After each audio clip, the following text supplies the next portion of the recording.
প্রিয় শিক্ষার্থী বন্ধুরা, তো তোমাদেরকে আজকের এই ক্লাসে স্বাগতম। এখানে মূলত আমরা HSC ICT chapter 4 web design পরিচিত এইচটিএমএল এ আজকের ক্লাসে আমরা যেগুলো জানতে পারবো, ওয়েবসাইট কি সেটা জানতে পারবো যদি আমরা সেটা জানি। ঠিক আছে, সেটা নিয়ে ওভারভিউ দিব ওয়েবসাইট কি। তো তারপরে আমাদের ওয়েবসাইটের প্রকারভেদ কত প্রকার ও কি কি এটা জানতে পারবো।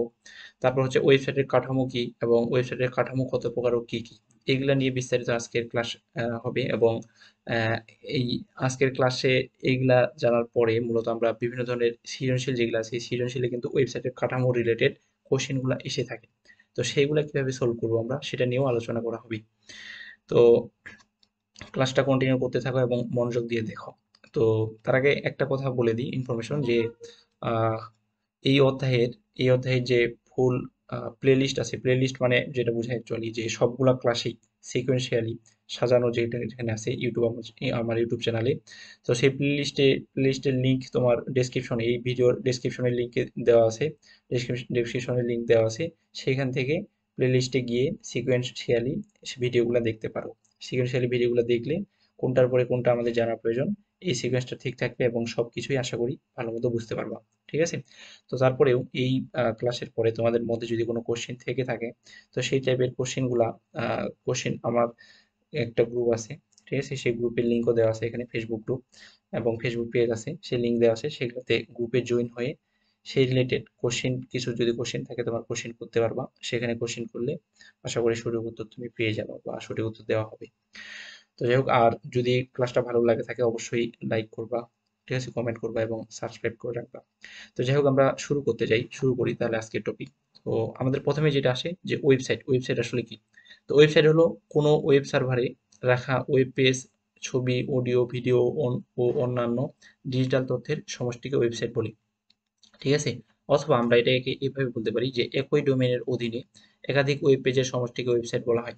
ঠিক আছে, অর্থাৎ ওয়েবসাইট মূলত আমাদের একাধিক ওয়েব পেজের সমষ্টি, অর্থাৎ সেখানে দুই বা ততোধিক ওয়েব পেজ থাকতে পারে। তো এখন আমরা যদি একটা ওয়েবসাইটের উদাহরণ বলি তাহলে সেটা হচ্ছে, এই যে একটা এখানে ওয়েবসাইটের উদাহরণ দেওয়া আছে এবং সেটা হচ্ছে মূলত ঢাকা এডুকেশন বোর্ড, যেটা আছে ঢাকা এডুকেশন বোর্ডের ওয়েবসাইটের অ্যাড্রেসটা এখানে দেওয়া আছে বা ইউআরএলটা দেওয়া আছে। তো যাই হোক, আমরা পরবর্তীতে আমরা আসি যে ওয়েবসাইটের প্রকারভেদ, ওয়েবসাইট আমরা কত প্রকার আমরা কিভাবে ভাগ করতে পারি। ঠিক আছে। তো এখন ওয়েবসাইটের প্রকারভেদ আমরা যদি বলি যে গঠন বৈচিত্র্যের ভিত্তিতে ভিত্তি করে ওয়েব পেজ বা ওয়েবসাইটকে সাধারণত দুই ভাগে ভাগ করা যায়। তো যথাক্রমে আমরা এক নম্বর বলতে পারি যে স্ট্যাটিক ওয়েবসাইট বা স্ট্যাটিক ওয়েব পেজ। ঠিক আছে, স্ট্যাটিক ওয়েবসাইট বা স্ট্যাটিক ওয়েব পেজ, এটা আমরা বলতে পারি। তো আর দুই নম্বর আমরা বলতে পারি যে ডাইনামিক ওয়েব পেজ বা ডাইনামিক ওয়েবসাইট, এরকম। তো জেনারেলি একটা ওয়েবসাইটের ভিতরেই কিন্তু ওয়েব পেজগুলো আছে, অনেকগুলো ওয়েব পেজ আছে। তো এই জন্য যদি ওয়েবসাইটটা স্ট্যাটিক হয় তার মানে ওয়েব পেজ যেগুলো আছে সেগুলো স্ট্যাটিক। ঠিক আছে। অনুরূপে যদি ওয়েবসাইটটা ডাইনামিক হয় তাহলে ওয়েব পেজ যেগুলো আছে সেগুলো কিন্তু ডাইনামিক। এই জন্যই ডাইনামিক ওয়েব পেজ বা ওয়েবসাইট বলা হচ্ছে। এইটাই। তো যাই হোক, পরবর্তীতে আমরা টপিকে চলে আসি, সেটা হচ্ছে স্ট্যাটিক ওয়েবসাইট। স্ট্যাটিক ওয়েবসাইট আসলে কি। তো স্ট্যাটিক ওয়েবসাইট হচ্ছে যে সকল ওয়েবসাইটের ডেটার মান ওয়েব পেজ লোডিং বা চালু করার পর পরিবর্তন করা যায় না, তাকে মূলত স্ট্যাটিক ওয়েবসাইট বলে। স্ট্যাটিক ওয়েবসাইট শুধুমাত্র HTML ভাষা দিয়ে তৈরি করা হয়। ঠিক আছে।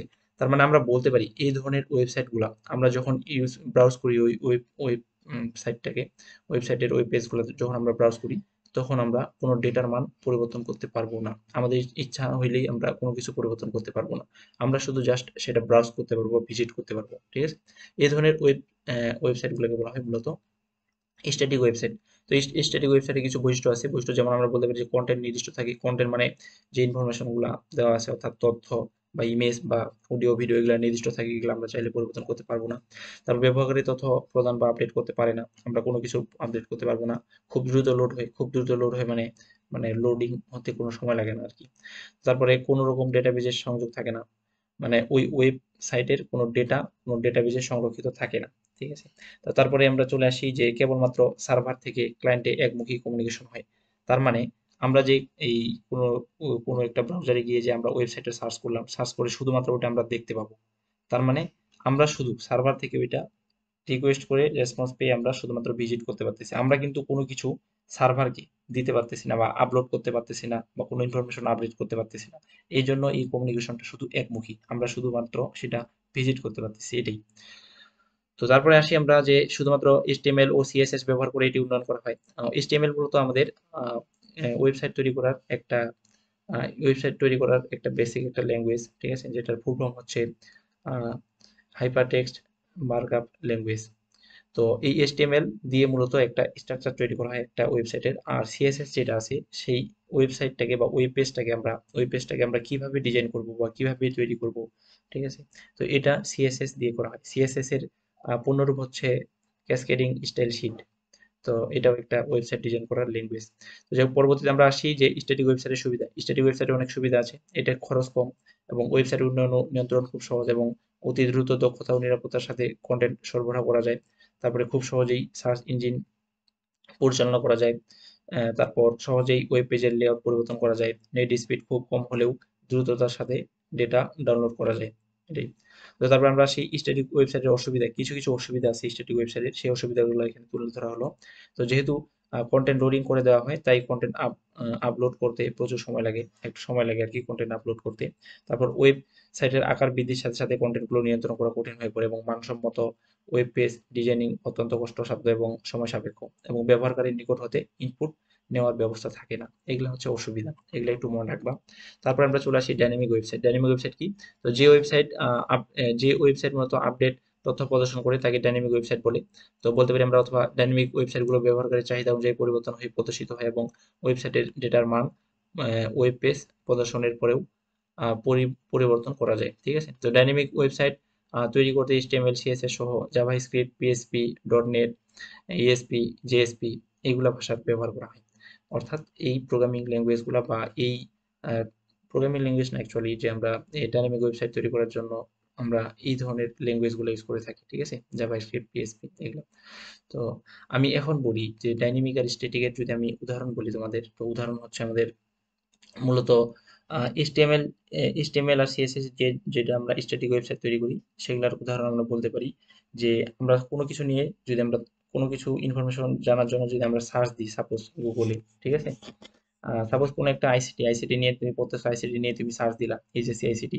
তো সার্চ দিয়ে যে ইনফরমেশন গুলো আসবে, তুমি কিন্তু একটা ওয়েবসাইটে ঢুকে সেটা ব্রাউজ করবা।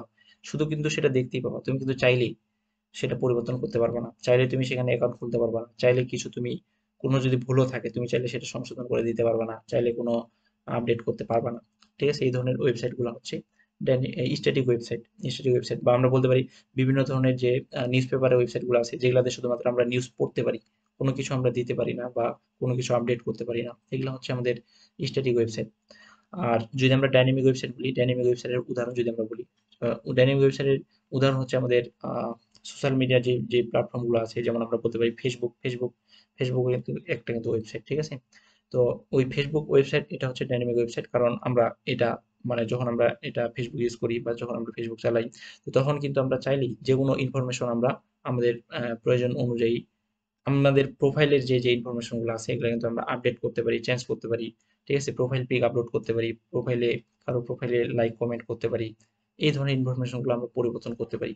চাইলে কোনো পোস্ট ডিলিট করতে পারি, কাউকে আনফ্রেন্ড করতে পারি, ফ্রেন্ড করতে পারি, এগুলোই। তো তার মানে দেখো, আমরা রান টাইমে কিছু কিন্তু একটা পরিবর্তন করতে পারতেছি। তো এই যেগুলাতে পরিবর্তন করতে পারি, যেগুলাতে আমাদের জন্য কিছু পরিবর্তন করার একটা অ্যাক্সেস আছে, সেগুলো হচ্ছে আমাদের ডাইনামিক ওয়েবসাইট। তো তাহলে ডাইনামিক ওয়েবসাইট হচ্ছে ফেসবুক, যেমন ফেসবুক আমরা বলতে পারি যে ইউটিউবে যে ভিডিওটা দেখতেছো অ্যাকচুয়ালি ইউটিউব, ঠিক আছে। তারপরে আরো যে বিভিন্ন সোশ্যাল মিডিয়া প্ল্যাটফর্ম গুলো আছে, এগুলো আর কি উদাহরণ বলা যায়, এরকম ইনস্টাগ্রাম, লিঙ্কডইন, আরো অনেক যেগুলো আছে এগুলো। তো যাই হোক, এখন ডাইনামিক ওয়েবসাইটের বৈশিষ্ট্য কিছু আছে, বৈশিষ্ট্য বা সুবিধা আছে। তো এই বৈশিষ্ট্যগুলো এখানে আছে যে এক নাম্বার যেটা আমরা জানবো যে সেটা রান টাইমে কন্টেন্ট পরিবর্তন করা যায়। এই যে আমি যখন ইউজ করতেছি তখন আমরা চাইলে কিছু কন্টেন্ট আমরা পরিবর্তন করতে পারি। বা সাপোজ ফেসবুকে আমি একটা পোস্ট করলাম, পোস্ট করলে সেটা মনে হলো যে কিছু একটু আপডেট করা প্রয়োজন বা এডিট করা প্রয়োজন পোস্টটা, তো তখন আমরা এডিট করি বা আপডেট করি। তো এটা আমরা পরিবর্তন করতে পারি ডাইনামিক ওয়েবসাইটে। তারপরে আমরা আকর্ষণীয় ও ইন্টারেক্টিভ লেআউট তৈরি করা যায়, ঠিক আছে। আমরা কিছু ইন্টারেক্টিভ লেআউট তৈরি করতে পারি। তারপর হচ্ছে ব্যবহারকারী থেকে ইনপুট নেওয়া যায়, আমরা ব্যবহারকারী থেকে ইনপুট নিতে পারি এই ওয়েবসাইটে, ঠিক আছে। যেমন আমরা আহ, যেমন তুমি ফেসবুক যদি একটা ফেসবুক যদি আইডি খুলো, তাহলে খোলার জন্য আমাদের কিছু ইনফরমেশন দেওয়ার প্রয়োজন হয়।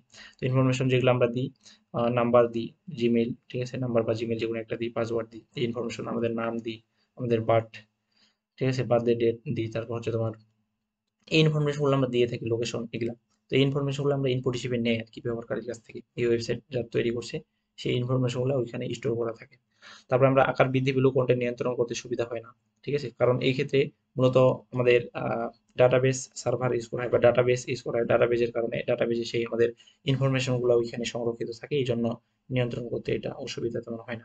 তারপর আমরা মানসম্মত ওয়েবসাইট ডিজাইন করা যায় এবং ই কমার্স সুবিধা বেশি। ই কমার্স সুবিধা মানে ই কমার্সের ফুল ফর্ম যদি আমরা বলি ইলেকট্রনিক কমার্স, অর্থাৎ যেটা আমরা অনলাইনের মাধ্যমে, ঠিক আছে, ব্যবসা বাণিজ্য যদি আমরা করি, যেগুলো করি আমরা, সেগুলো হচ্ছে ই কমার্স। ই কমার্স সুবিধা পাওয়া যায়।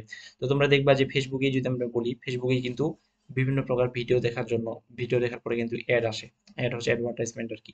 তো সেগুলা যে আসে সেগুলা কিন্তু কোনো কিছু প্রোডাক্ট নিয়ে তারা অ্যাড দেয় এবং সেটা আমাদের কেনার জন্য বলে, কিভাবে কিনতে হবে এগুলা বলে। তো তার মানে দেখো ফেসবুকের মাধ্যমেও কিন্তু তাদের বিজনেসটা তারা চালাচ্ছে। তার মানে ফেসবুকটা বলা যায় একটা ধরনের, যেমন আমাদের সোশ্যাল মিডিয়া প্ল্যাটফর্ম একধারে, তো অনুরূপে আমরা বলতে পারি সেটা আবার একটা ই কমার্সেরও প্ল্যাটফর্ম বলতে পারি, যে সেখান থেকে আমরা কোনো কিছু নিতে পারি। কারো ফেসবুক পেজ পেজ আছে, পেজ থেকে বিক্রি করে, এরকম আর কি বিষয়গুলো। তো তারপরে অনেক বেশি তথ্যবহুল অনেক কিছু তথ্য থাকে। তারপর ডেটাবেস ব্যবহৃত হয়, কোয়েরি করে তথ্য বের করা যায়। এই যে এটা একটা ভালো সুবিধা, ডেটাবেজে তথ্যগুলা থাকে, এই জন্য আমরা সার্চ করে কোনো কিছু দেখতে পারি। কোয়েরি মানে আর কি সার্চ করা, কোনো একটা স্পেসিফিক তুমি সিলেক্ট করে সার্চ করলো আর কি। যেমন তুমি এমন কিছু একটা স্পেসিফিক নামের কোনো ফ্রেন্ডকে সার্চ করে দেখতে চাও তার আইডি আছে কিনা। তো এরকম আর কি তুমি সার্চ করে দেখতে পারো, কোনো একটা ইনফরমেশন দেখতে পারো আছে কিনা, এরকম। তো তথ্য দ্রুত আপলোড করা যায়। তারপর হচ্ছে ব্যবহারকারী তথ্য প্রদান ও আপডেট করা যায়। তারপর এর কিছু আহ, আচ্ছা, এর কিছু আমাদের ডাইনামিক ওয়েবসাইট যেটা আছে, ডাইনামিক ওয়েবসাইটে কিছু অসুবিধা আছে।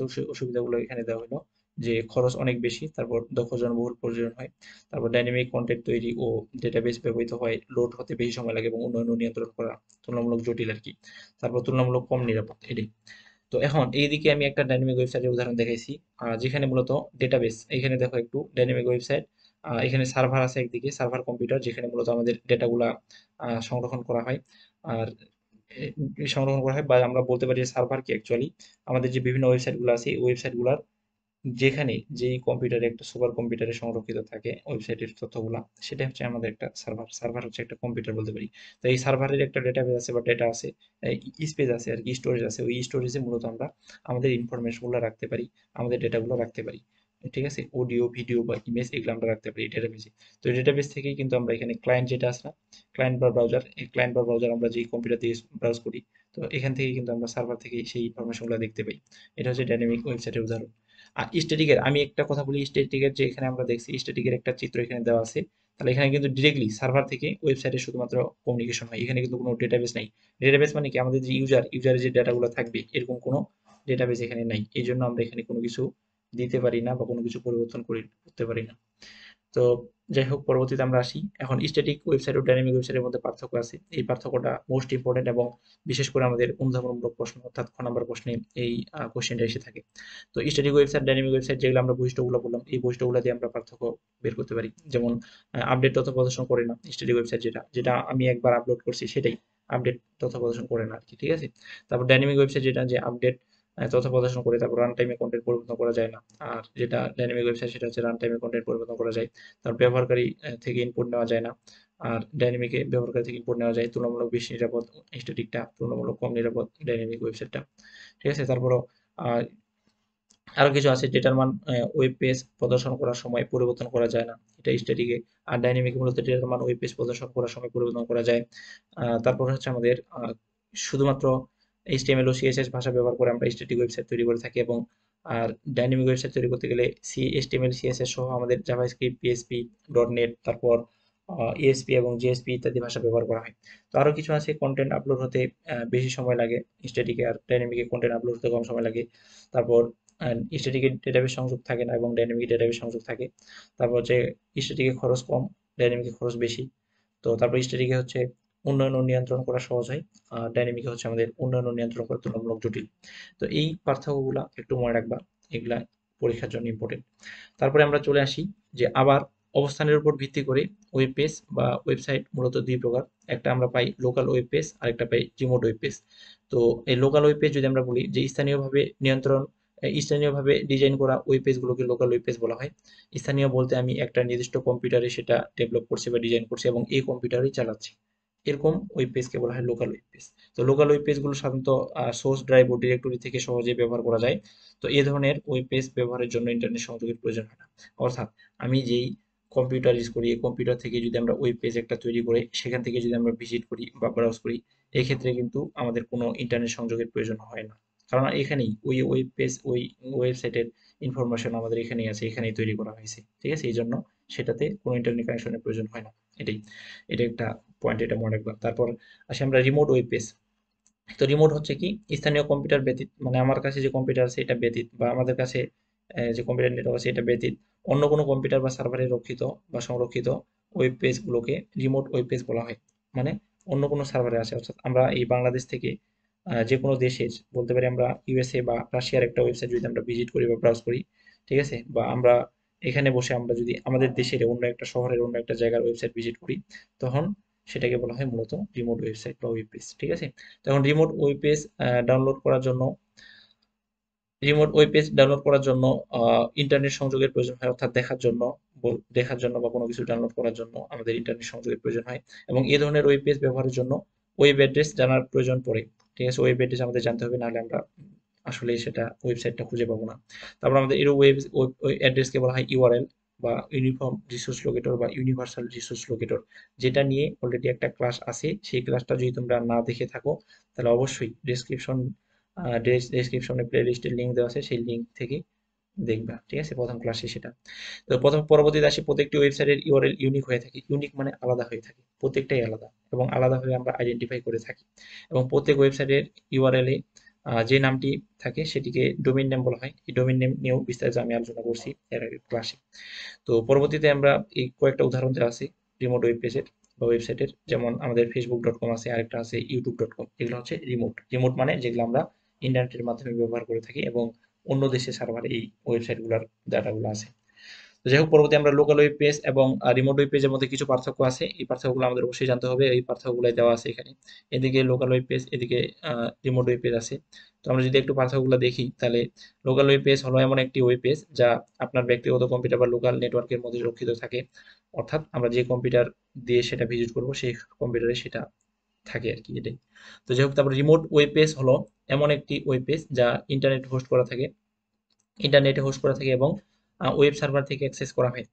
তারপর আমরা লোকাল ওয়েব পেজ আমরা বলতে পারি যে কেবলমাত্র নির্দিষ্ট কম্পিউটার বা লোকাল নেটওয়ার্কের মধ্যে অ্যাক্সেসযোগ্য। অর্থাৎ আমরা নির্দিষ্ট কম্পিউটারে অথবা লোকালি আমরা নেটওয়ার্কিং করছি কয়েকটা কম্পিউটারের মধ্যে।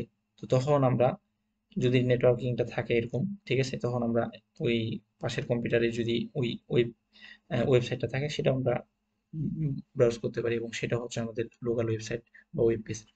আর অনুরূপে রিমোট যদি আমরা বলি, রিমোটটা হচ্ছে মূলত রিমোট ওয়েব পেজ ইন্টারনেট সংযোগের মাধ্যমে যে কেউ বিশ্বের যে কোনো প্রান্ত থেকে অ্যাক্সেস করতে পারে। তারপর লোকাল ওয়েব পেজ আমাদের দ্রুত লোড হয়, কারণ ডেটা লোকাল কম্পিউটার বা নেটওয়ার্ক থেকে ফেস করা হয়।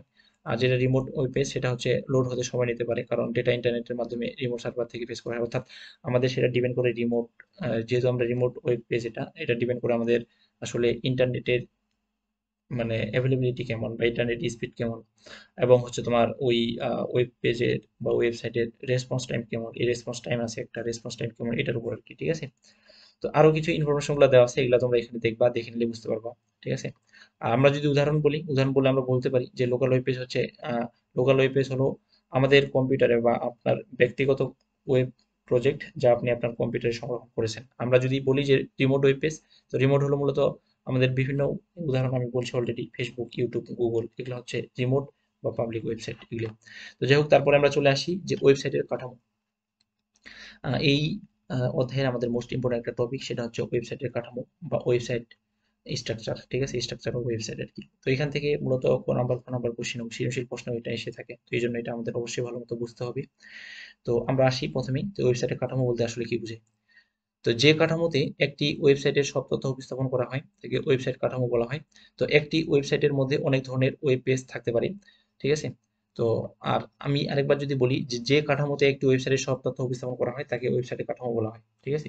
তো যেমন আমরা বলতে পারি যে একটা বিল্ডিং যখন আমরা তৈরি করি, তখন বিল্ডিংটা কেমন হবে, ডিজাইনটা কেমন হবে, কোথায় কতগুলো রুম থাকবে, ঠিক আছে, ওয়াশরুম কতগুলো থাকবে, এবং কোথায় কিচেন থাকবে, এগুলো কিন্তু আমরা আগে থেকেই এটা ফিক্স করে নিই বা সেট আপ করে নিই যে এখানে এটা থাকবে, এখানে এটা থাকবে, এতগুলো কি থাকবে এরকম।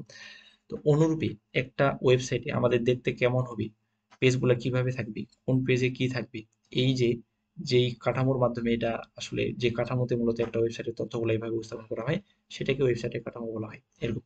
তো যাই হোক, এখন আমরা আসি যে ওয়েবসাইটের মধ্যে বিভিন্ন পেজ কিভাবে সাজানো থাকবে তা হলো ওয়েবসাইটের কাঠামো। তো একটি ওয়েবসাইটে প্রবেশ করলে প্রথমে যে পেজটি আসবে সেখান থেকে অন্যান্য পেজে কিভাবে যাওয়া যাবে তা ওয়েবসাইটের কাঠামোতে ঠিক করা হয়ে থাকে। ঠিক আছে?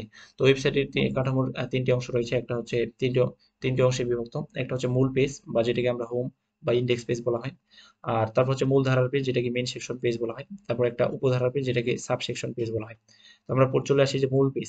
তো মূল পেজ হচ্ছে মূলত কোনো ওয়েবসাইটে প্রবেশ করলে প্রথম যে পেজটি প্রদর্শিত হয় তাকে হোম পেজ বা মূল পেজ বলে। ঠিক আছে? তো হোম পেজে সাধারণত প্রতিষ্ঠান সম্পর্কে সংক্ষিপ্ত তথ্য, লক্ষ্য, উদ্দেশ্য ইত্যাদি উপস্থাপনা করা হয় এবং মূল ধারার পেজগুলো মেনু বারে সংযুক্ত করা হয় এবং কি হোম পেজের এই মেনু বারকে মেইন সেকশন বা সাইট ইন্ডেক্স বলা হয়। ঠিক আছে? এটা আমি একটা উদাহরণের মাধ্যমে এখনই দেখা দিচ্ছি। তো তারপরে আমরা একটু দেখি জাস্ট মূলধারার পেজ বা মেইন সেকশন পেজ।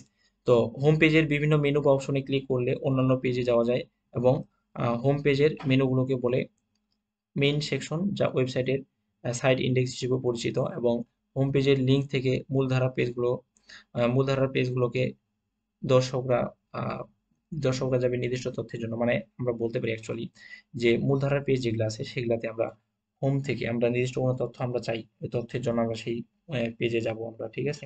তো এখান থেকে জানা যায় যে ওয়েবসাইটটির কোথায় কোন ধরনের বিষয়বস্তু আছে, এখান থেকে আমরা বুঝতে পারি। তো সেটা আমি একটা উদাহরণ দিয়ে দেখা দিচ্ছি। তারপরে আমরা চলে আসি যে উপধারার পেজ।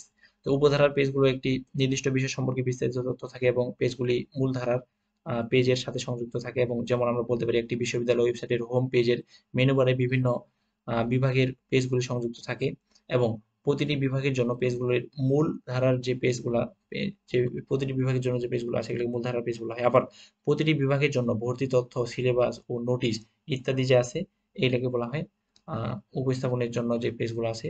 ঠিক আছে? এগুলোকে বলা হয় উপধারার পেজ। ঠিক আছে? এগুলো উপধারার পেজ। তো এখানে আমি একটা স্ট্রাকচার দেখা দিচ্ছি একটা ইমেজের মাধ্যমে। তো এখানে বেসিক ওয়েবসাইট লেআউট, প্রথমে যে পেজটা থাকবে সেটা হচ্ছে হোম পেজ বা ইন্ডেক্স পেজ, এবং ইন্ডেক্স পেজের অন্তর্ভুক্ত যে পেজগুলো থাকবে যেগুলো মেনু বারে থাকে বা আমরা বলতে পারি নেভিগেশন বারে সেগুলো থাকে। ঠিক আছে? তো সেটা হচ্ছে মেইন সেকশনস বা হচ্ছে সাইড ইন্ডেক্স, এটাকে বলা হয় এই যে এই পেজগুলো। তো তারপরে আবার সেগুলোর আরো পেজ থাকতে পারে বা সাব পেজ থাকতে পারে, সেটাকে বলা হয় সাব সেকশন। এই যে সাব সেকশন গুলো নিচে আছে এবং সাব সেকশনে কিন্তু বিভিন্ন তথ্যগুলো থাকে। ঠিক আছে? তো এটাই। তো এখন আমি তোমাদের এইখানে উদাহরণ দেখাবো এই যে কোনটা কি, এটা আমি একটা ওয়েব পেজের ভিজিট করে উদাহরণ দেখাচ্ছি। সাপোজ আমি শাস্ট.edu, শাস্ট.edu-তে আমি যদি সার্চ করি বা শাস্ট যদি লিখে সার্চ করি তাহলে আমাদের শাস্টের ওয়েবসাইট চলে আসবে। শাস্ট হচ্ছে Shahjalal university of science and technology. তো এটা যদি আমরা ভিজিট করি, যে ওয়েবসাইটটা আসে এখানে যদি আমরা ভিজিট করি, তো ভিজিট করলে আমাদের চলে আসে এই যে সাস.edu ওয়েবসাইটটা, অর্থাৎ শাহজালাল বিজ্ঞান ও প্রযুক্তি বিশ্ববিদ্যালয়ের ওয়েবসাইটটা। তো যেই পেজে আমরা প্রথমে আসলাম সেটা হচ্ছে আমাদের হোম পেজ, আমরা যেখানে আছি এখন হোম পেজ, কারণ এই যে দেখো হোমের নিচে এখানে আছে, তার মানে এটা হোম পেজ এবং এই হোম পেজ থেকেই বিভিন্ন পেজের লিঙ্কগুলো দেওয়া আছে এবং হোম পেজের এই বিভিন্ন অংশগুলো নিচে আছে। এখন হোম পেজের এখানে দেখো আরো কিন্তু হোম পেজের সাথে যুক্ত অন্যান্য পেজগুলো আছে, যেমন অ্যাবাউট আস একাডেমিক, অ্যাডমিশন, ঠিক আছে, অফিসেস, রিসার্চ, কম ক্যাম্পাস লাইফ, এই যে এগুলা দেখতেছি এগুলা একটা আমাদের ওয়েব পেজ, এবং এই ওয়েব পেজগুলো আমরা হোম পেজ থেকে যে এই ওয়েব পেজ যেগুলো আছে এগুলোকে বলা হয় মেইন সেকশন বা মূলধারার পেজ। এই মূলধারার পেজগুলোতে আমরা দেখি যে এখানে নিয়ে আসলে কিন্তু দেখো ওভারভিউ, ভিশন, মিশন, ঠিক আছে, অ্যাচিভমেন্ট, নোটিশ বোর্ড এগুলো আসতেছে। তো এইগুলা হচ্ছে মূলত আবার উপধারার পেজ। তো এই উপধারার পেজগুলোতে গিয়ে আমরা কোনো কিছু কন্টেন্ট আমরা দেখতে পারবো। তো যেমন আমরা অ্যাবাউট আস এর মধ্যে ওভারভিউ আছে, ওভারভিউতে গেলে এই যে ওভারভিউতে গেলে দেখতে পারতেছি যে ওভারভিউতে আমাদের শাস্ট সম্পর্কে লেখা আছে, শাস্ট কবে প্রতিষ্ঠা করা হয় এবং কি কি আছে এগুলো লেখা আছে ওভারভিউয়ে। ঠিক আছে? এটা একটা ইনফরমেশন। তো ওভারভিউতে গেলে পরবর্তীতে আমরা এখান থেকে কিন্তু আবার দেখতে পাচ্ছি যে মিশন কি এটা দেখতে পাচ্ছি, অ্যাচিভমেন্ট কি কি আছে, অ্যাচিভমেন্টে ক্লিক করলে আমরা অ্যাচিভমেন্ট গুলো দেখতে পারবো এখানে। তারপরে আমরা যদি বিভিন্ন ডিপার্টমেন্টে দেখতে চাই ডিপার্টমেন্টে দেখতে পাবো। ঠিক আছে? এরকম অনেকগুলো আছে আর কি, অবিশেষ এগুলা আছে। তো যাই হোক, তো এভাবে আমরা দেখতে পারি একটা ওয়েবসাইটের বিভিন্ন অংশগুলা। তো পরবর্তীতে আমরা আবার ক্লাসে ফিরে যাই। ঠিক আছে? তো তারপরে এখানে যেটা আছে আমাদের যে উপধারার পেজ। তো উপধারার পেজের এটা আমরা দেখছি আর কি। পরবর্তীতে আমরা যেটা যাই যে ওয়েবসাইটের বৈশিষ্ট্য অনুসারে ওয়েবসাইটের বৈশিষ্ট্য অনুসারে ওয়েবসাইটের কাঠামোকে 4 ভাগে ভাগ করা যায়। এই কাঠামোটা আরকি। ঠিক আছে? যে কাঠামোটা আমরা বললাম একটু আগে। তো 4 ভাগের মধ্যে ১ম এ যদি আমরা বলি লিনিয়ার বা সিকোয়েন্সিয়াল কাঠামো। তারপরে ২ নম্বরে যদি আমরা বলি যে ট্রি বা হায়ারার্কিক্যাল কাঠামো। ঠিক আছে? তারপর হচ্ছে ৩ নম্বর হচ্ছে আমাদের নেটওয়ার্ক বা ওয়েব লিঙ্কড কাঠামো। তারপর ৪ নম্বরে হচ্ছে হাইব্রিড বা কম্বিনেশনাল কাঠামো। তো সবগুলাই আমরা জানবো এখন। তো ১ম এ আমরা আসি যে ৪ টা কাঠামোর মধ্যে ১ম কাঠামোতে আমরা আসি যে লিনিয়ার বা সিকোয়েন্সিয়াল কাঠামো। তো লিনিয়ার বা সিকোয়েন্সিয়াল তো যখন কোনো ওয়েবসাইটের পেজগুলো একটি নির্দিষ্ট ক্রমানুসারে একে অপরের সাথে যুক্ত থাকে, তখন ওই ওয়েবসাইটের কাঠামোকে লিনিয়ার বা সিকোয়েন্সিয়াল কাঠামো বলি। তো কোন কোনো একটি পেজের পর কোন পেজে যাওয়া যাবে তা ওই পেজের ডিজাইনার ঠিক করে আরকি কোনটার পর কোনটাতে আমরা অ্যাকচুয়ালি যাবো। তো এই পেজগুলোতে মূলত নেক্সট, প্রিভিয়াস, ফার্স্ট, লাস্ট ইত্যাদি লিঙ্কের মাধ্যমে ভিজিটর প্রতিটি পেজ দেখতে পারে এবং বই, ম্যাগাজিন ও আ অন্যান্য সমস্ত মুদ্রণের বিষয়গুলো যদি ওয়েবসাইটের মাধ্যমে পড়ার ব্যবস্থা করা হয়, তখন এই ধরনের কাঠামো ব্যবহার করা হয়। ঠিক আছে? তো যেমন আমরা উদাহরণ হিসেবে বলতে পারি কয়েকটা যে অনলাইন টিউটোরিয়াল, প্রেজেন্টেশন বা ধাপে, ধাপে নির্দেশিকা। তো যাই হোক এখন এই লিনিয়ার কাঠামোকে আমি বলি লিনিয়ার মানে লিনিয়ার বা সিকোয়েন্স মানে যেটা আমরা বুঝি যে পর্যায়ক্রমে বা ক্রমানুসারে যেটা থাকবে আরকি অ্যাকচুয়ালি। তো এখানে মূলত ওয়েব পেজগুলা একটার পর একটা, একটার পর একটা, একটার পর একটা এরকম ক্রমানুসারে সাজানো থাকবে। তো এইজন্য এই ধরনের কাঠামোকে বলা হয় লিনিয়ার বা সিকোয়েন্স কাঠামো আরকি। ঠিক আছে? তো আমরা বিভিন্ন ধরনের যে তোমরা কিছু ইনফরমেশন দিলেই স্টাডি রিলেটেড অর্থাৎ এইচএসসি আইসিটি দিয়ে যদি তুমি সার্চ দাও সার্চ দিলে অনেক ওয়েবসাইটে দেখবা ওই ইনফরমেশনটা দেওয়ার পরে পরবর্তী কি দেওয়া আছে সেটার জন্য কিন্তু নেক্সট এরকম অপশনগুলো থাকে নেক্সট প্রিভিয়াস এগুলা ঠিক আছে আমি একটু পরে এটার একটা উদাহরণ দেখাবো তো আমি যদি দেখি যে এর স্ট্রাকচারটা আসলে কিভাবে হয় এরকম যে এটা হচ্ছে page one page two page three page four তো এটাতে আমরা কি করতে পারি নেক্সট গিয়ে এই যে নেক্সট পেজে যেতে পারি এখানে আবার নেক্সট ক্লিক করে আবার এই পেজে যেতে পারি এইভাবে আমরা পেজগুলোতে যেতে পারি আবার নেক্সট পেজে যাওয়ার পর আমরা কিন্তু প্রিভিয়াস চাপে আবার আগের পেজে ফেরত যাইতে পারি বা ব্যাক যেতে পারি ঠিক আছে তো এইভাবেই মূলত এই স্ট্রাকচারগুলো সাজানো থাকে এগুলো হচ্ছে সবগুলাই লিনিয়ার অর্গানাইজেশন বা লিনিয়ার স্ট্রাকচার আর কি ঠিক আছে এগুলা একটু দেখো এগুলা এগুলা দেখে আমাদের বুঝতে হবে যে এটা লিনিয়ার স্ট্রাকচার আর পরীক্ষায় তোমাদের যেটা আসবে তো ইমেজ দেওয়া থাকবে ইমেজ দিয়ে বলবে যে এটা কোন স্ট্রাকচার ব্যাখ্যা করো ঠিক আছে এবং এর সুবিধা কি অসুবিধা কি এগুলো ব্যাখ্যা করো এরকম তো আমরা পরবর্তীতে আসি যে হায়ারার্কিক্যাল বা ট্রি কাঠামো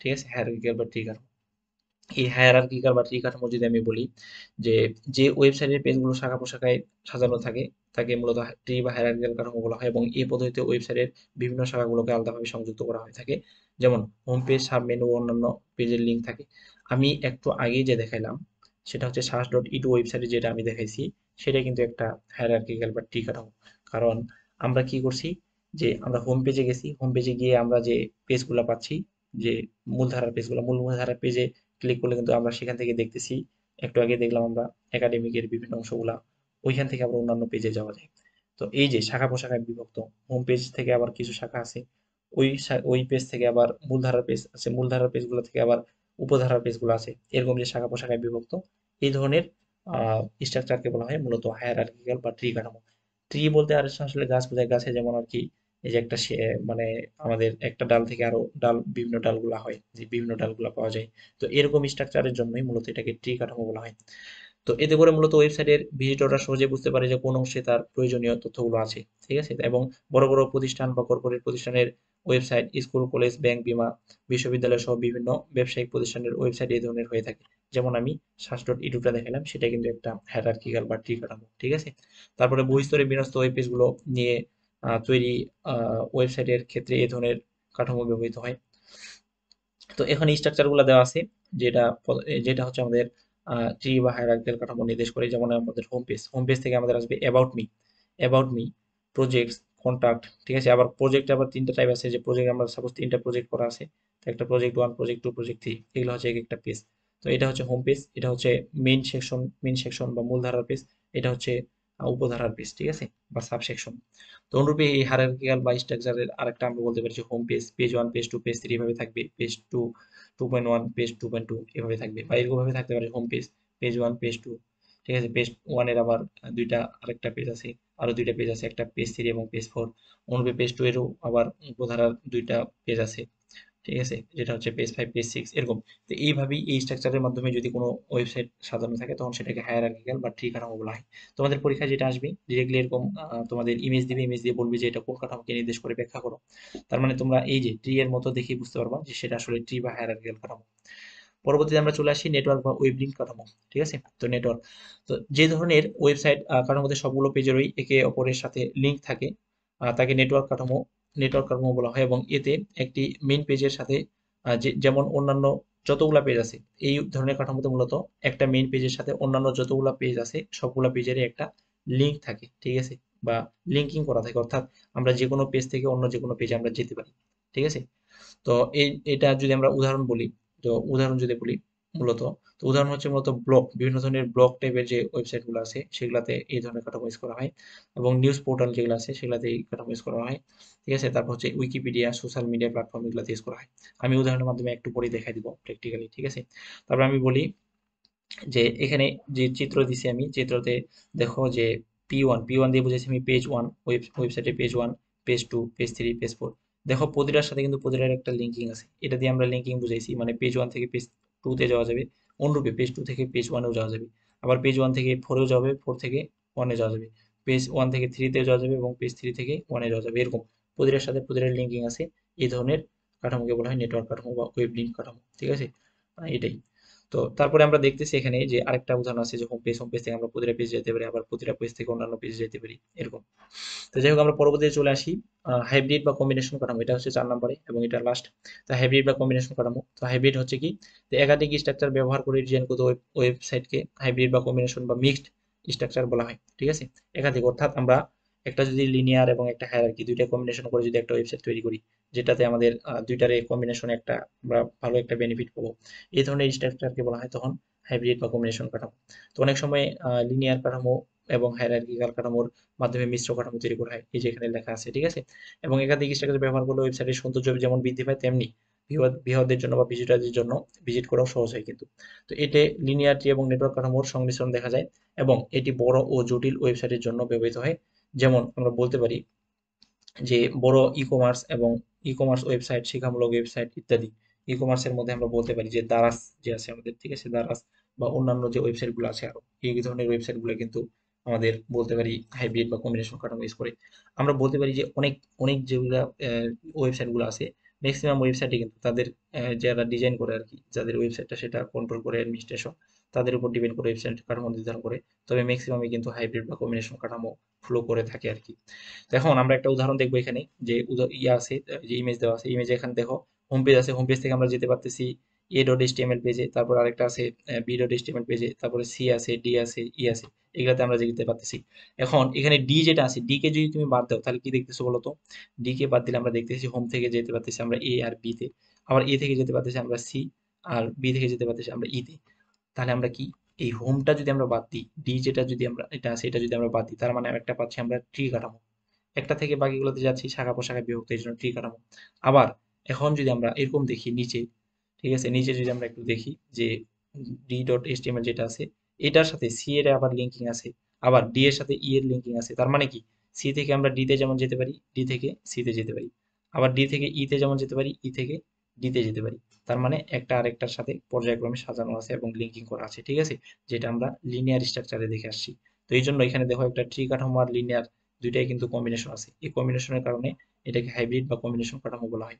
তো এখানেও অনুরূপে আরেকটা উদাহরণ দেওয়া আছে। ঠিক আছে, এই ধরনের স্ট্রাকচার যদি তোমাদের ইমেজে দেওয়া থাকে তাহলে তোমরা বুঝবা যে এটা হাইব্রিড বা কম্বিনেশন কাঠামো। এবং যদি ব্যাখ্যা করতে বলে, এই যে ইনফরমেশন গুলো আমি লিখছি এগুলো দিয়ে তোমরা ব্যাখ্যা করতে পারো, যেখানে অনেক সুবিধা আমরা পাই। ঠিক আছে, তো আমি এখন বলি এই চারটা যে আমরা কাঠামো ইউজ করলাম, চারটা কাঠামোর মধ্যে সবচেয়ে সুবিধা পাই আমরা মূলত আমাদের হাইব্রিড কাঠামোতে। তো হাইব্রিড কাঠামোতে তো এই ক্লাস মূলত আমাদের লেকচার শেষ, এই লেকচার শেষের দিকে আমি তোমাদের যে উদাহরণগুলা দেখাতে চাইছি কোন কাঠামো কিরকম, তো সেটা আমি একটু দেখাই আমি শেষ করবো, এবং সেটা দেখলে আশা করি তোমরা রিয়েলাইজ করতে পারবে আর কি। তো আমি যেমন এই সাস.ইডু, একটু আগে সাস.ইডুতে আসলাম, তো এখানে দেখো এটা হচ্ছে ট্রি কাঠামো, ট্রি কাঠামোর উদাহরণ হচ্ছে এটা।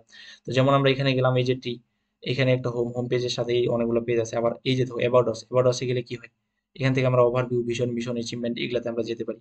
তার মানে দেখো এইটা পেজের আবার অন্তর্ভুক্ত উপধারার পেজগুলো হচ্ছে এগুলা। তার মানে কি, এটা শাখা প্রশাখায় বিভক্ত, অনুরূপে একাডেমিক্স এর শাখা প্রশাখায় বিভক্ত, অ্যাডমিশনের শাখা প্রশাখায় বিভক্ত। এবং সাপোজ আমাদের অ্যাডমিশন সম্পর্কে কোনো তথ্য জানা প্রয়োজন, এই জন্য আমরা অ্যাডমিশনে থেকে আমরা আন্ডারগ্রেড যেটা আছে এখানে ক্লিক করে আমরা ইনফরমেশনগুলো দেখতে পারি। এই জন্যই যাদের যেটা ইনফরমেশন প্রয়োজন এই ধরনের ওয়েবসাইটে সেটার উপর ক্লিক করে আমরা এই ইনফরমেশনগুলো দেখতে পারি। এই যে ইনফরমেশনগুলো আছে অ্যাডমিশন নোটিশ দিয়ে দিছে, ঠিক আছে? এই যে আমি এটা দেখলাম, এইভাবে ভিজিটরগুলো দেখতে পারে। এখন আমি আরেকটা দেখাবো যে আহ, আমি যদি এটাই দেখাই যে HTML লিখে যদি আমি সার্চ দিই, HTML জাভা টি পয়েন্ট লিখে যদি সার্চ দিই, জাভা টি পয়েন্ট একটা হচ্ছে ওয়েবসাইট, এটা থেকে চলে আসতেছে এবং HTML এর বিভিন্ন টিউটোরিয়াল ভিডিওগুলো এখানে আছে। তো এইখানে এখানে আসলে এই স্ট্রাকচারটাতে আমি শুধু তোমাদের লিনিয়ার স্ট্রাকচারটা দেখাবো। এখানে যদিও লিনিয়ার স্ট্রাকচার বাদে অন্যান্য স্ট্রাকচার ফলো করা হয়। তো লিনিয়ার স্ট্রাকচারটা কি? লিনিয়ার স্ট্রাকচারে আমরা কি জানি বলো? যে একটা বিষয় নিয়ে টিউটোরিয়ালগুলো দেওয়া থাকবে এবং দেওয়া থেকে আমরা সেখান থেকে আমরা নেক্সট পেজে যেতে পারি, প্রিভিয়াস পেজে যেতে পারি, এরকম। তো এই জন্য এই যে যখন আমরা এখানে গেলাম, এখানে পড়ার পরে ইনফরমেশনগুলো পড়ার পরে কিন্তু এই যে নেক্সট টপিক কি বলে দিছে, হোয়াট ইজ HTML, HTML কি। এই যে নেক্সট আছে, নেক্সটে ক্লিক করলে কিন্তু আমরা HTML এ চলে যাই নেক্সট পেজে। এই যে নেক্সট পেজে আমরা ভিজিট করতেছি এভাবে। নেক্সট পেজে ভিজিট করার পরে কিন্তু এখন দেখো সবার শেষে আবার এইখানে দেখো প্রিভিয়াস দেওয়া আছে এবং নেক্সট দেওয়া আছে। প্রিভিয়াস ক্লিক করলে আমরা আগেরটাতে ফিরে যাব, আর নেক্সটে ক্লিক করলে আমরা নেক্সট পেজে যাব। সাপোজ আমি প্রিভিয়াস ক্লিক করলাম, এই যে প্রিভিয়াস ক্লিক করলে কিন্তু আমি আগেরটাতে চলে আসলাম। তো এই ধরনের কাঠামোকে বলা হয় মূলত আমাদের লিনিয়ার কাঠামো, ঠিক আছে? যেটা সিকোয়েন্স অনুসারে বা ধারাবাহিক অনুসারে সাজানো থাকে। তো আজকে তাহলে এই পর্যন্তই। আর এই ক্লাসটা ভালো লাগলে অবশ্যই চ্যানেলটা ইউটিউব চ্যানেলটা সাবস্ক্রাইব করে রাখবা এবং পরবর্তী ক্লাসের জন্য যেন পরবর্তী ক্লাসের ভিডিওটা পাও সেজন্য সাবস্ক্রাইব করে রাখবা এবং বন্ধুদের সাথে অবশ্যই শেয়ার করবা। আর আজকে তাহলে এই পর্যন্তই। ওকে, সবাইকে ধন্যবাদ।